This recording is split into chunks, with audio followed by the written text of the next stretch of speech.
विद्यार्थियों का हिंदी की कक्षा में एक बार पुनः स्वागत। आज हम सूर्यकांत त्रिपाठी निराला द्वारा रचित उत्साह कविता का अध्ययन करेंगे। सर्वप्रथम कवि परिचय देखते हैं। सूर्यकांत त्रिपाठी निराला का जन्म बंगाल के महिषादल में सन 1899 में हुआ। वे मुख्यतः गढ़ाकोला जिला उन्नाव उत्तर प्रदेश के निवासी थे। निराला की औपचारिक शिक्षा 9वीं तक महिषादल में ही हुई। उन्होंने स्वाध्याय से स्वयं अध्ययन करके संस्कृत, बांग्ला और अंग्रेजी का ज्ञान प्राप्त करना। वे संगीत और दर्शन शास्त्र के भी गहरे अध्येता थे, अध्ययन करने वाले। रामकृष्ण परमहंस और विवेकानंद की विचारधारा ने उन पर विशेष प्रभाव डाला। निराला का पारिवारिक जीवन, जो उनका पारिवारिक जीवन था, गृहस्थ जीवन था, दुखों और संघर्षों से भरा था। आत्मीय जनों, जो उनके अपने सगे लोग थे, आत्मीय जनों के असामयिक समय से पूर्व असमय मृत्यु ने उन्हें भीतर तक तोड़ दिया। अंदर तक उनका उत्साह समाप्त कर दिया। साहित्यिक मोर्चे पर भी उन्होंने अनवरत लगातार संघर्ष किया। सन 1961 में उनका मृत्यु। उनकी प्रमुख काव्य रचनाएं हैं अनामिका, परिमल, गीतिका, कुकुरमुत्ता और नए पत्ते। उपन्यास, कहानी, आलोचना और निबंध लेखन में भी उनकी ख्याति, प्रसिद्धि अविस्मरणीय, जिसे भुलाया नहीं जा सकता, हमेशा याद रखने वाली है। निराला रचनावली के 8 खंडों में उनका संपूर्ण सारा का सारा साहित्य प्रकाशित है। निराला विस्तृत, व्यापक सरोकारों संबंधों के कवि हैं। दार्शनिकता, विद्रोह, क्रांति, प्रेम की तरलता और प्रकृति का विराट, विस्तृत तथा उदात्त चित्र उनकी रचनाओं में उपस्थित हैं। उनके विद्रोही स्वभाव ने कविता के भाव जगत और शिल्प जगत में नए प्रयोगों को संभव किया। छायावादी रचनाकारों में उन्होंने सबसे पहले मुक्त छंद का प्रयोग किया। मुक्त छंद, जो छंद रहित कविता होती, सबसे पहले उन्होंने ही छंद रहित कविता का प्रयोग किया। उससे पहले कविता जो लिखी जाती थी वो छंदोबद्ध होती थी।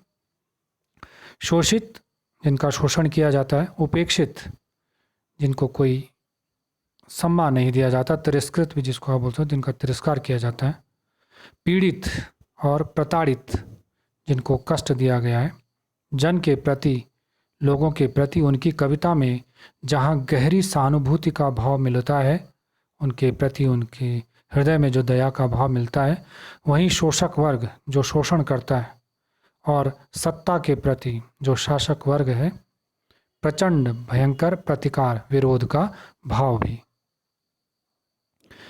उत्साह जो कविता है, उत्साह एक आह्वान गीत है। आह्वान होता है जिसमें बुलाया जाता है, किसी को आमंत्रित किया जाता है।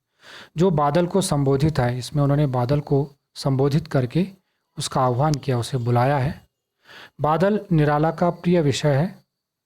कविता में बादल एक तरफ पीड़ित प्यासे जन लोगों की आकांक्षा, इच्छा को पूरा करने वाला है, तो दूसरी तरफ वही बादल नई कल्पना और नए अंकुर के लिए विध्वंस, नाश, विप्लव, बाढ़ और क्रांति चेतना को संभव करने वाला भी।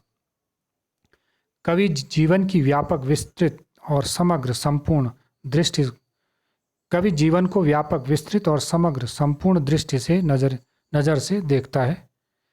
कविता में ललित कल्पना, कोमल सुंदर कल्पना और क्रांति चेतना, क्रांति का जो भाव है, क्रांति का जागरण है, दोनों हैं।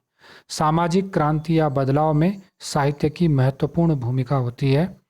निराला इसे नया जीवन और नूतन कविता, नई कविता के संदर्भों में देखते हैं। जो दूसरी कविता है वो अट नहीं रही है। ये कविता फागुन की मादकता को, मस्ती को प्रकट करती है। कवि फागुन को सर्वव्यापक, फागुन जो बसंत ऋतु में फाल्गुन मास की सर्वव्यापकता जो सब जगह व्याप्त है, सुंदरता को अनेक संदर्भों में देखता है। जब मन प्रसन्न हो तो हर तरफ फागुन का ही सौंदर्य, सुंदरता और उल्लास, खुशी, प्रसन्नता दिखाई पड़ता है।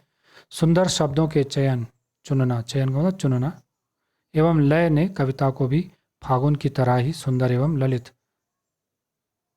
बना दिया है। उत्साह कविता है।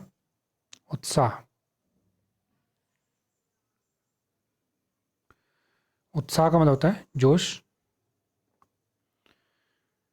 बादल गरजो, घेर घेर घोर गगन, धाराधर ओ, ललित ललित काले घुंघराले, बाल कल्पना कैसे पाले, विद्युत छवि उर में कवि नव जीवन वाले, वज्र छिपा नूतन कविता फिर भर दो, बादल गरजो। विकल विकल उन्मन थे उन्मन, विश्व के निदाघ के सकल जन, आए अज्ञात दिशा से अनंत के घन, तप्त धरा जल से फिर शीतल कर दो, बादल गरजो। बादल, ये जो उत्साह कविता है, इसमें बादल को संबोधित करते हुए कवि उन्हें गर्जना करने के लिए कह रहा है। इस कविता के हम दो अर्थ देखेंगे, एक तो बादल के संदर्भ में और दूसरा क्रांति के संदर्भ में।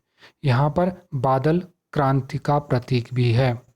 क्रांति शोषक वर्ग के खिलाफ, क्रांति शोषित वर्ग के खिलाफ, जो शोषण के खिलाफ, क्रांति जो है वह पूंजीवादी वर्ग के खिलाफ, क्रांति उनके द्वारा जो प्रताड़ित हैं, जिनका अधिकार उनसे क्या कर लिया गया, छीन लिया गया। तो पहले हम बादल के पक्ष में देखते हैं। बादल गरजो, गरजो में संबोधन है। बादलों का आह्वान करते हुए कवि कह रहा है कि हे बादल गरजो, खूब गर्जना करो, जो इस बात का सूचक है कि अब बादल आ गए हैं और वो वर्षा करेंगे। इससे पूर्व गर्मी की ऋतु थी। ग्रीष्म में प्रचंड गर्मी के कारण धरती तप्त थी। सारे लोग उस गर्मी की भयावता से व्याकुल थे, बेचैन थे।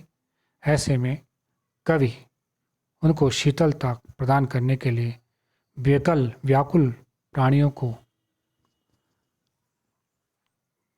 नया जीवन देने के लिए, उनकी व्याकुलता को हरने के लिए तथा गर्मी की जो अधिकता के कारण जो पेड़ पौधों पर जो प्रभाव हो गया था, जो सूख गए थे, उनमें एक नया जीवन देने के लिए वह बादलों का आह्वान करता है। ये बादल के पक्ष में है।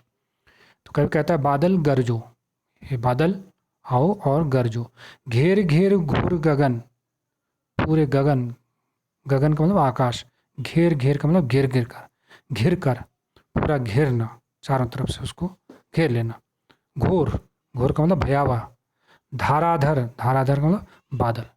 ओ अरे, ललित मतलब सुंदर। काले घुंघराले जो उलझे हुए हैं, करली जिसको आप बोलते हैं। बाल कल्पना कैसे पाले, बाल ऐसा लगता है कि जैसे वो कल्पना करता है कवि की, जैसे वो बच्चे के काले क्या है, घुंघराले बाल हैं। बाल कल्पना कैसे पाले, विद्युत छवि उर में, जिसके हृदय में, बादलों के हृदय में आपने देखा होगा कि बिजली भी चमकती है। जब वो गरजते हैं बादल तो बिजली चमकती है। विद्युत का मतलब बिजली, छवि का मतलब उसकी आभा, कांति, चमक, और हृदय में कवि नव जीवन, नया जीवन देने वाले। वज्र छिपा, तुम्हारे हृदय में क्या है, वज्र छिपा, जब बिजली गिरती है वज्र छिपा, बिजली को छिपाकर, नूतन एक नई कविता, एक नया जीवन फिर भर दो, फिर से भर दो, हे बादल गरजो। हे बादल क्या करो, गरजो। नूतन का मतलब नई। भाव देते हैं, भावार्थ देखते हैं। कवि कहता है कि हे बादल तुम खूब गर्जना करो, पूरे आकाश को चारों ओर से घेर लो और फिर धाराधर मूसलाधार क्या करो, वर्षा करो।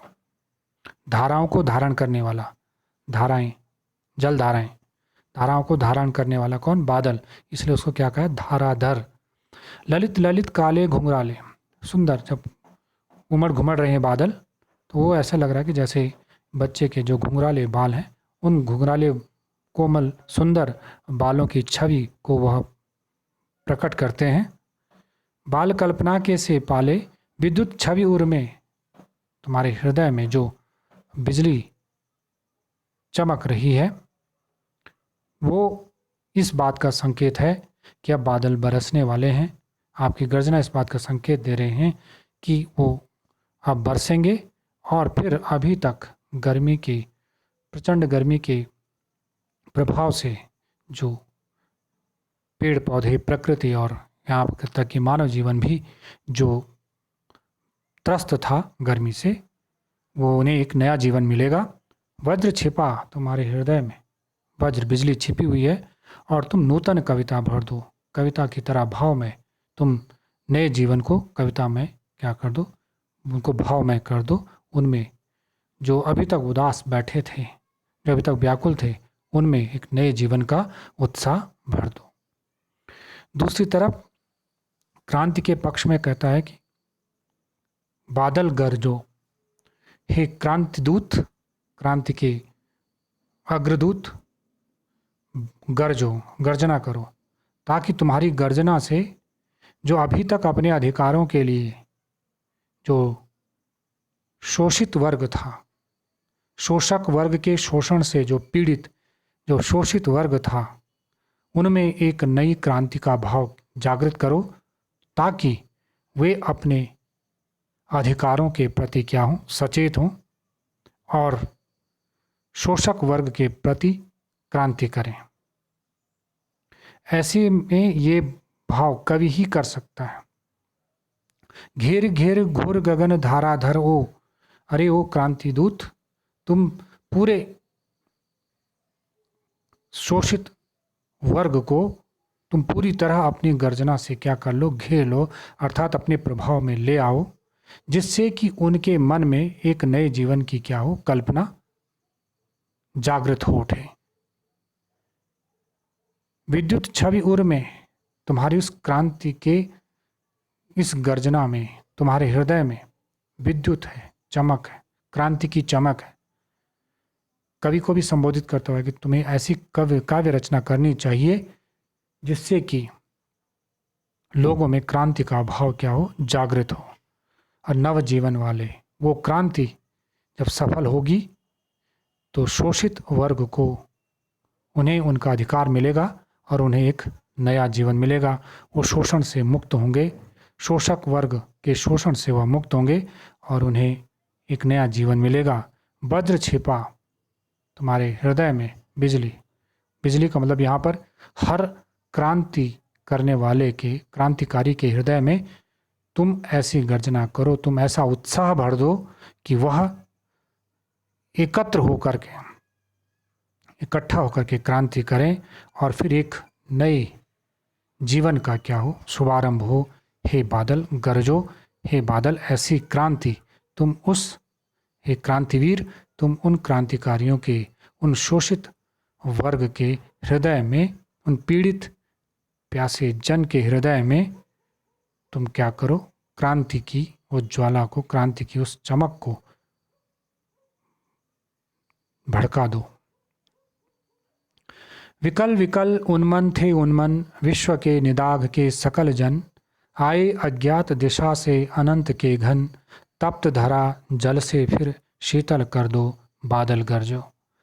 अगले फिर बादल के पक्ष में देखते हैं कि इससे पहले, बादलों के आने से पहले ग्रीष्म ऋतु थी और गर्मी का प्रभाव जड़ चेतन दोनों पर था, प्रकृति पर भी था और मानव जीवन पर भी था। विकल विकल, व्याकुल, बेचैन, उद्विग्न, परेशान, उन्मन अनमनापन, उदास थे उन्मन।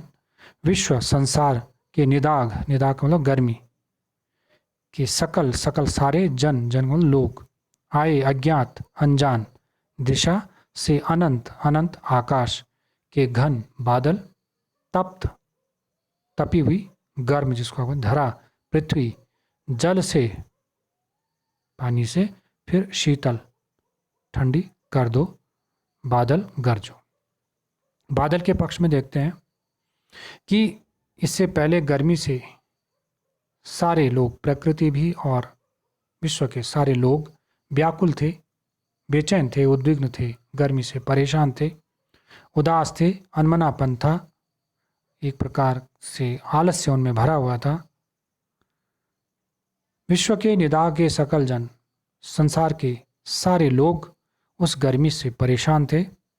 ऐसे में अनजानी दिशा से आकाश में, हे बादल तुम आओ और तप्त धरा को, इस गर्म धरा को, तपी हुई धरती को अपने शीतल जल की बौछार से, अपने वर्षा बिंदुओं से, वर्षा के जल से इसको पुनः क्या कर दो, शीतल कर दो, ठंडी कर दो, बादल गरजो। क्रांति के पक्ष में जब क्रांति होती है, अभी तक सभी शोषित वर्ग, पूरा का पूरा शोषित वर्ग, शोषक वर्ग की प्रताड़ना, उसके शोषण से व्याकुल था, बेचैन था, उदास था। उनके सामने किसी प्रकार का जीवन के प्रति कोई उत्साह नहीं था, क्योंकि उनके सारे अधिकारों को शोषक वर्ग ने छीन लिया था। जीवन की मूलभूत आवश्यकताओं के लिए भी वह तरसते थे। विश्व के निदाघ के सकल जन, यहाँ पर निदाघ, निदाघ का मतलब ये प्रतीक है शोषक वर्ग का। उस शोषक वर्ग के शोषण से सब के सब लोग क्या थे, त्रस्त थे, दुखी थे। ऐसे में हे क्रांति के बादल, हे क्रांति रूपी बादल, बादल रूपी क्रांति जो आई वो अनंत दिशा से, अनजानी दिशा से, अज्ञात दिशा से आए और सारे के सारे जन, सारे के सारे शोषित लोग उस क्रांति में सम्मिलित हो गए। उस क्रांति से तप्त धरा, जो उनका जीवन अभी तक अभावों से ग्रस्त था, उस जीवन को अपनी इस क्रांति की शीतलता से पुनः क्या, क्रांति के जल से पुनः क्या कर दो, शीतल कर दो।